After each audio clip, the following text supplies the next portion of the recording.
고린도전서 6장 1절부터 11절까지 말씀 함께 봉독합니다. 너희 중에 누가 다른 이와 더불어 다툼이 있는데 구태여 불의한 자들 앞에서 고발하고 성도 앞에서 하지 아니하느냐? 성도가 세상을 판단할 것을 너희가 알지 못하느냐? 세상도 너희에게 판단을 받겠거든 지극히 작은 일 판단하기를 감당하지 못하겠느냐? 우리가 천사를 판단할 것은 너희가 알지 못하느냐? 그러하거든 하물며 세상 일이랴. 그런즉 너희가 세상 사건이 있을 때에 교회에서 경히 여김을 받는 자들을 세우느냐? 내가 너희를 부끄럽게 하려 하여 이 말을 하노니 너희 가운데 그 형제 간의 일을 판단할 만한 지혜 있는 자가 이같이 하나도 없느냐? 형제가 형제와 더불어 고발할 뿐더러 믿지 아니하는 자들 앞에서 하느냐? 너희가 피차 고발함으로 너희 가운데 이미 뚜렷한 허물이 있나니 차라리 불의를 당하는 것이 낫지 아니하며 차라리 속는 것이 낫지 아니하냐? 너희는 불의를 행하고 속이는구나. 그는 너희 형제로다. 불의한 자가 하나님의 나라를 유업으로 받지 못할 줄을 알지 못하느냐? 미혹을 받지 말라. 음행하는 자나 우상 숭배하는 자나 간음하는 자나 탐색하는 자나 남색하는 자나 도적이나 탐욕을 부리는 자나 술 취하는 자나 모욕하는 자나 속여 빼앗는 자들은 하나님의 나라를 유업으로 받지 못하리라. 너희 중에 이와 같은 자들이 있더니 주 예수 그리스도의 이름과 우리 하나님의 성령 안에서 씻음과 거룩함과 의롭다 하심을 받았느니라. 아멘. 네, 이제 6장에 오면 세상 법정에다가 성도들 간의 문제를 송사하는 이야기를 다루고 있습니다. 오늘 말씀을 이해하려면 다니엘 7장을 좀 이해하시는 게 좋은데요. 다니엘 7장은 하나님의 백성들이 마지막 날에, 다시 말하면 주님이 재림하실 때, 하나님 나라가 완성됐을 때, 그때 우리가 어떤 존재가 되느냐와 연결되어 있어요. 그건 뭐냐 하면 하나님과 함께 또 부활의 주님과 함께 세상을 다스리고 심판하는 자리에 있겠다라는 거예요. 오늘 바울은 그 마지막 때에 이루어질 우리 성도들의 그 높여짐, 그것을 지금 현재처럼 살아야 된다, 이렇게 이야기를 하는 겁니다. 이거 아주 쉽게 말하면 하나님 나라의 삶을 지금 이 땅에서도 산다는 거예요. 아직 내가 완전하게 그런 상태가 아니지만 이 땅에서도 여전히 나는 그런 존재로서 나를 살아가는 거예요. 그래서 우리 그리스도인들의 삶은 이 땅을 살지만 이 땅의 기준과 이 땅의 가치로 사는 게 아니고 하나님 나라의 기준과 가치로 사는 거다. 근데 오늘 본문 말씀은 그 가운데 특별히 심판하는 역할. 그러니까 이거 원래 하나님이 하시는 일이잖아요. 주인이 하시는 일이에요. 그런데 하나님 나라가 완성되었을 때는 우리도 그 하나님과 함께, 그 부활하신 주님과 함께 그 일을 한다, 이런 말이잖아요. 근데 그거를 현재화하고 있는 것이죠. 그래서 교회 안에서 다시 말하면 하나님 나라 백성들끼리 문제가 생겼는데 그것을 하나님 나라 가치와 그 통치를 모르는 세상 사람들에게 가지고 가서 그것을 해결해 달라고 심판을 그들에게 받으려고 하는 거, 그거 어리석은 일이다, 그렇게 이야기를 하는 겁니다. 6장 1절 보실까요? 너희 중에 누가 다른 이와 더불어 다툼이 있는데, 여기 너희 중에라고 하는 것은 교회 성도들 안에서 문제가 발생했다는 말이에요. 그 구태여 불의한 자들 앞에서 고발하고 성도 앞에서 하지 아니하느냐. 그러니까 이거 할 것은 성도 안에서 문제가 발생했을 때는 성도들 안에서 그 문제를 해결해야 한다는 이야기를 하는 거죠. 그러면서 바깥에 있는 사람들을 뭐라고 표현했냐면 불의한 자들이라고 표현을 했어요. 그리고 오늘 본문은 계속해서 불의한 자들, 불의한 자들, 불의한 자들이라는 단어를 반복해서 말하고 있는 것을 보게 됩니다. 다시 말하면 우리는 하나님 나라 복음으로 의롭다고 인정받은 사람들이에요. 의로운 사람들. 그런데 그런 우리가 아직 하나님 백성으로 인정받지 못하고 여전히 죄악 가운데서 살고 있으며 그 죄를 따르고 살고 있으며 세상을 따라 살고 있는 그 불의한 자들에게 우리 거룩하고 의롭게 부름받은 우리가 그들 앞에서 판단받는 거 마땅하지 않다. 이 이야기 하는 거죠. 2절 성도가 세상을 판단할 것을 너희가 알지 못하느냐. 이게 아까 말씀드렸던 다니엘 7장의 사상이에요. 3절까지 우리가 천사를 판단할 것은 그때가 되면 심지어 우리는 천사도 판단하게 되는 위치에 오르게 될 거예요. 그런데 그런 존귀하게 여김받을 우리가 어찌 이 세상에서 그 불의한 사람들 앞에서 우리의 죄를 다 까발리고 우리가 그 불의한 자들의 심판을 받을 수 있겠냐. 그럴 수 없다. 이렇게 강하게 이야기하는 겁니다. 2절 다시 읽을게요. 성도가 세상을 판단할 것을 너희가 알지 못하느냐? 세상도 너희에게 판단을 받겠거든 지극히 작은 일 판단하기를 감당하지 못하겠느냐. 그러니까 우리가 세상도 하나님 나라 기준으로 판단해줘야 되는 역할을 부여받은 사람들인데 아니 우리가 이 교회 안에서 일어나는 아주 작은 일조차도 그 세상에게 다시 맡긴다면 그게 될 법한 일이냐 이렇게 질문하는 겁니다. 3절 우리가 천사를 판단할 것을 너희가 알지 못하느냐 그러하거든 하물며 세상 일이랴. 그러니까 계속 대조하는 거죠. 우리가 어떤 존재인지. 그런데 우리가 그 한낱 불의한 이 세상 속에다가 우리의 그 작은 문제들을 나중에 이 세상 전체를 심지어는 천사들까지도 심판하게 될 자리에 오르게 될 우리가 요 사소한 문제들을 가지고 그 사람들 앞에 가서 선다는 게 말이 되지 않는다라는 거예요. 그런즉 너희가 세상 사건이 있을 때에 교회에서 경히 여김을 받는 자들을 세우느냐? 내가 너희를 부끄럽게 하려 하여 이 말을 하노니 너희 가운데 그 형제 간의 일을 판단할 만한 지혜 있는 자가 이같이 하나도 없느냐? 세상 사건이 있을 때 교회에서 경히 여김받는 자들을 세우지 않는데 어떻게 너희가 지금 이 세상의 교회 안에 있는 문제를 가지고 이 세상에 나가서 그러니까 경히 여김을 받을 수밖에 없는 사람들에게 맡기겠느냐? 또 질문하는 거고 5절 말씀이 아주 치명적인 질문이에요. 그게 뭐냐 하면 문제를 가지고 나간다는 건 뭐냐 하면 교회 안에서 그 문제를 다룰 만한 영적 성장이 이루어진 사람이 없단 말이냐? 이렇게 질문하는 거죠. 자, 지난 주일로 올라가면 우리 1장 4절부터 9절까지는 이 바울이 고린도 성도들을 칭찬했어요. 그 내용이 뭐냐면 영적인 성장이 이루어져 가고 있는 것에 대해 칭찬하는 거죠.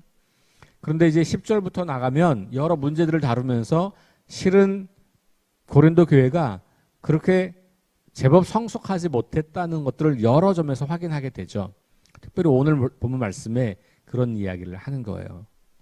너희 가운데 이런 형제의 일을 판단할 만한 지혜 있는 자가 하나도 없느냐. 오죽 없으면 그 일을 세상으로 가지고 나가겠느냐.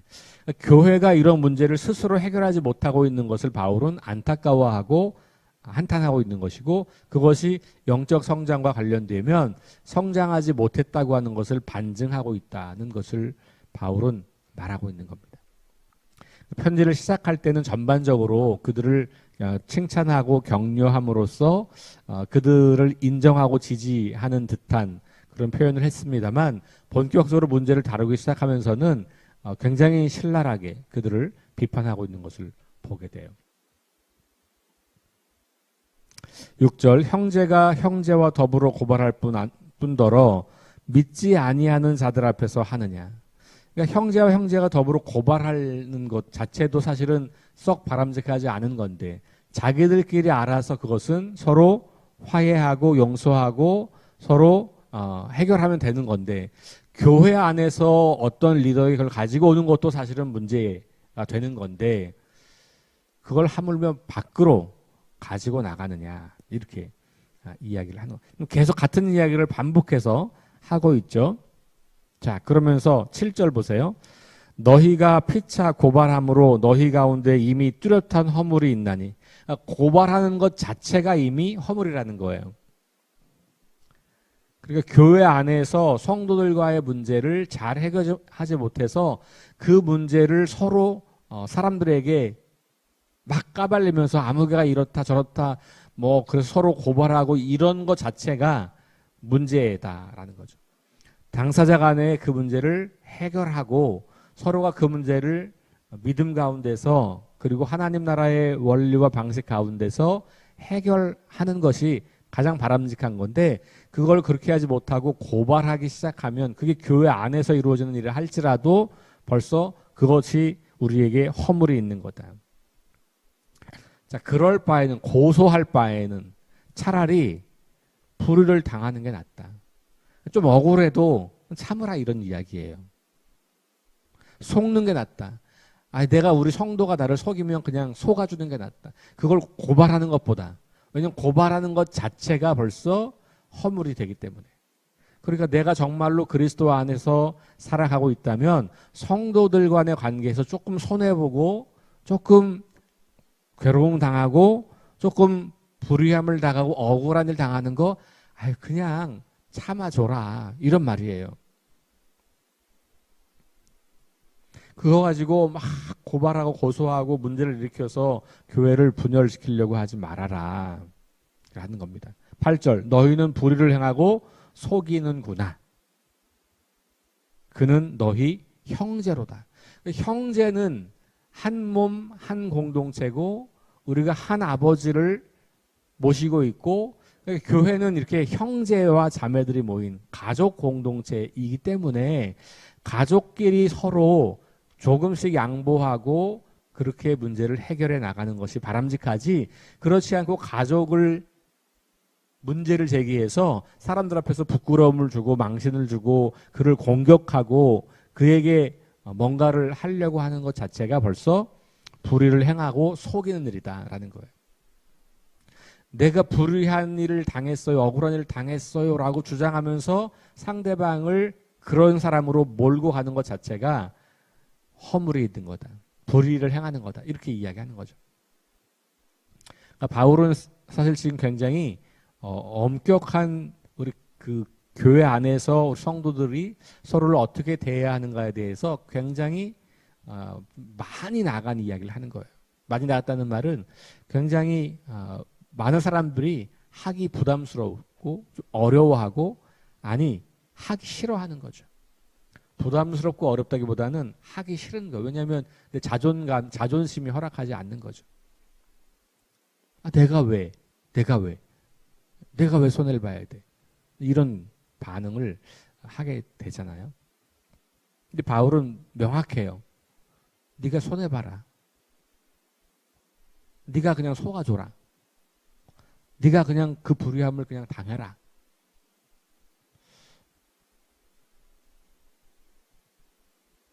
자, 그러면서 9절 보세요. 자, 이게 되게 재밌는 것이 9절부터 11절을 따로 한 단락으로 묶는 사람도 있어요. 그러니까 다른 얘기라는 거예요.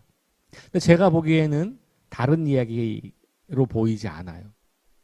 물론 12절부터 나오는 것과 연결되어서 12절부터 나오는 이야기를 소개하는 단락으로 9절부터 11절까지를 볼 수 있어요. 왜냐하면 이제 그 12절 이하가 우리 몸을 가지고 그 마음대로 쓰는 것, 그러니까 성적인 문란함과 부도덕함에 대한 이야기를 하는 거거든요. 그러면서 우리 몸은 그렇게 할 게 아니야. 우리는 성령이 거하시는 하나님의 전이야. 이게 이제 12절부터 나오는 이야기인데, 자 9절부터 11절 사이에도 그와 비슷한 내용들을 다루고 있어요. 저는 이것을 앞부분과 연결시키는 이유는 교회 안에서 성도들끼리 서로 고발하고 그것도 세상 밖으로 가지고 나가는 것 자체가 불의한 일이라고 그랬잖아요. 그리고 그걸 불의한 자들에게 우리를 맡기는 거라고 그랬잖아요. 그 세상 사람들이 불의함 가운데 살고 있는 건데 그 불의함이 어떤 것이 있냐면 성적인 문란함이 있는 건데 바울은 제가 보기에는 교회 안에서 이런 일을 일으키는 사람들은 성적으로 문란한 일을 하는 것과 똑같은 불의한 자들이다. 이렇게 보고 있는 거라고 저는 이해가 돼요. 자, 9절. 불의한 자가 하나님의 나라를 유업으로 받지 못할 줄을 알지 못하느냐? 미혹을 받지 말라. 음행하는 자나 우상숭배하는 자나 간음하는 자나 탐색하는 자나 남색하는 자나 도적이나 탐욕을 부리는 자나 술 취하는 자나 모욕하는 자나 속여 빼앗는 자들은 하나님의 나라를 유업으로 받지 못하리라. 잘 들어보세요. 교회 안에서 성도들 사이에 문제가 발생했어요. 내가 생각해보니까 내가 좀 억울해. 손해보는 것 같아. 그래서 그러면 누가 불의한 사람이죠? 상대방이 불의한 사람이 되겠죠. 내가 정말로 그런 상황이라면. 근데 내가 그걸 억울해가지고 고발을 해, 고소를 해. 그럼 누가 불의해진다는 걸 바울의 논리는 내가 불의한 사람이 된다는 거잖아요. 그 순간에. 고발하고 고소하는 순간에 형제를 사랑하지 못하고 형제에게 원수 갚으려고 하고 형제에게 되갚으려고 하는 거잖아요. 받은 대로 되갚으려고 하는 거. 이게 용납하고 용서하지 못하고 형제를 공격하는 게 된다는 거잖아요. 내가 아무리 불의한 일을 당했다고 할지라도 그럼 내가 불의한 사람이 되는 거예요. 자, 근데 그 9절 말씀 보세요. 불의한 자는 하나님 나라를 유업으로 받을 수 없다. 이렇게 이야기해요. 자, 지금 이 교회 안에 있는 사람들은 누구예요? 하나님 나라를 유업으로 받을 자들이에요. 그리고 앞으로 올라가면 그들은 유업을 받아서 어떻게 되는 거예요? 세상을 심판할 사람들이에요. 그런데 내가 만약에 불의한 일을 경험했다면, 내가 정말로 억울하고 괴로운 일을 경험했다면, 나는 정말 잘못이 없는데 상대방이 나를 그렇게 무고하게 그렇게 한다면, 내가 그것을 참았을 때 어떻게 돼요? 나는 하나님 나라를 유업으로 받게 되는 거고 그 사람은 받게 되지 못하는 거예요. 그러니까 이거 무슨 얘기냐면 최종적 심판을 누가 하는 거예요? 하나님이 하시는 거예요. 거기에 맡기고 우리는 어떻게 해라? 그걸 교회 안에서 지혜롭게 해결해라. 그리고 가능하다면 둘 당사자 간에 해결을 하되 혹시 안 되면 그 문제를 어디다 해라? 교회 안에 있는 영적 리더에게 그 문제를 상담하고 그 문제를 함께 다루어 가라. 그럴 때 서로가 의로운 사람이 되어서 하나님 나라를 유업으로 받게 된다는 거예요. 그러면서 하나님 나라를 유업으로 받지 못하는 그 불의한 자들에 대한 여러 가지 악행들을 소개하고 있죠. 이게 뭐냐면 지금 하나님 나라 밖에서 이루어지고 있는 일들이에요. 다시 말하면 교회 바깥의 사람들이 이런 일을 서슴지 않고 살아가는 거예요. 미혹을 받는 거, 음행하는 거, 우상 숭배하는 거, 간음하는 거, 탐색하는 거, 남색하는 거, 도적하는 거, 탐욕 부리는 거, 술 취하는 거, 모욕하는 거, 속여 빼앗는 것. 이런 일들은 지금 하나님 나라를 차지할 수 없는 사람들이 바깥에서 행하고 있는 불의한 삶의 모습들인데 그런 모습들과 똑같은 모습이 교회 안에서 고발하는 일들로 이거와 똑같다라고 바울은 지금 보고 있는 거죠. 그러면서 마지막에 뭐라 그래요? 너희 중에 이와 같은 자들이 있더니 주 예수 그리스도의 이름과 우리 하나님의 성령 안에서 씻음과 거룩함과 의롭다 하심을 받았느니라 이렇게 나오죠.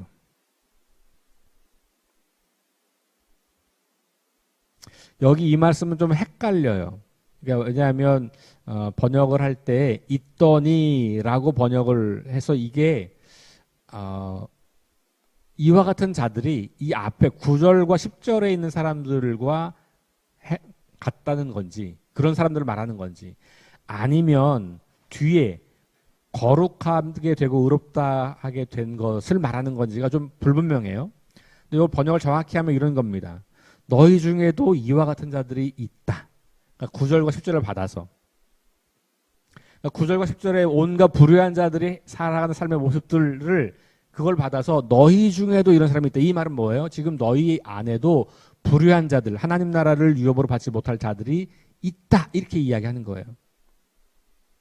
그러고 나서 끊고 그러나 이렇게 이야기해야 돼요. 그럼 조금 정확한 번역이 돼요. 그러나 우리 주 예수 그리스도의 이름과 우리 하나님의 성령 안에서 씻음과 거룩함과 의롭다 하심을 너희들은 이미 받은 존재들이다 라고 그리스도인이 누구인지를 다시 그 정체성을 확인시켜 주는 거예요.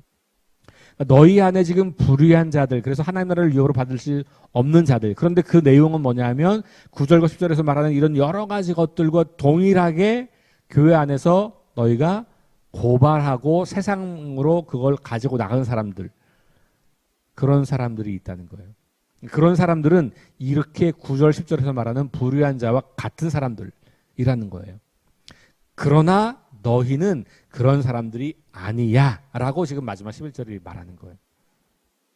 너희는 그런 사람이 아니고 너희는 이미 그리스도 예수 안에서 성령의 능력 안에서 씻음 받고 거룩하게 되었고 의롭다고 여김 받은 사람이잖아. 그러니 그런 불의한 일들을 버리고 너희가 의로운 사람처럼 하나님 나라를 유업으로 얻을 자처럼 살아야 돼. 이렇게 이야기하는 거죠.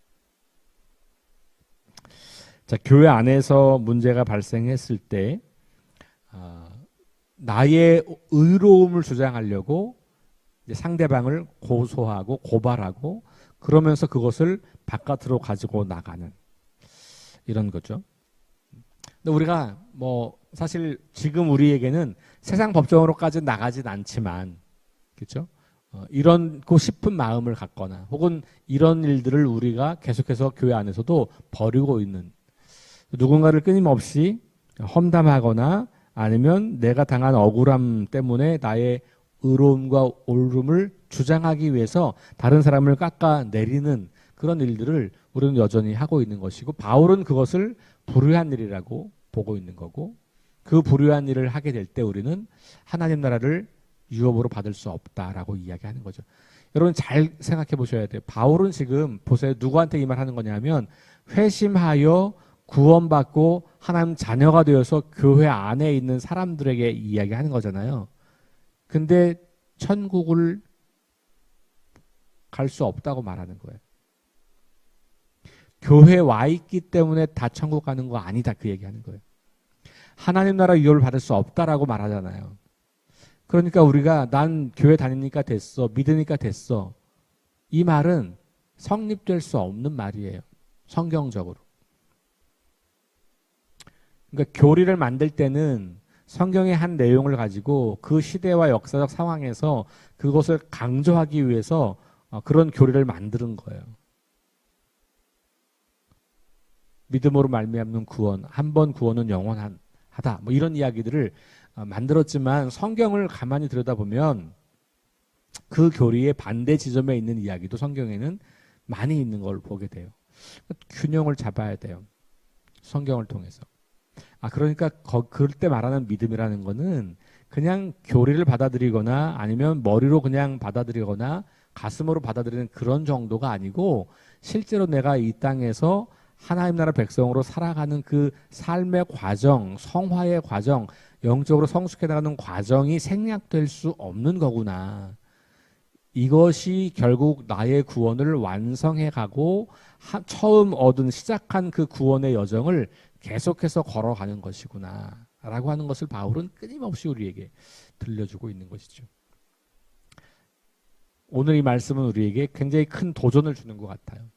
교회 안에서 내가 성도들에게 당하는 서운함, 억울함, 불편함, 때로는 부당하게 여김받았다고 생각하는 그런 순간에조차도 바울은 형제이기 때문에 사랑하고 용납하고 그것을 그리스도의 사랑 안에서 풀어가라고, 그것이 의로운 사람들의 삶의 방식이라고.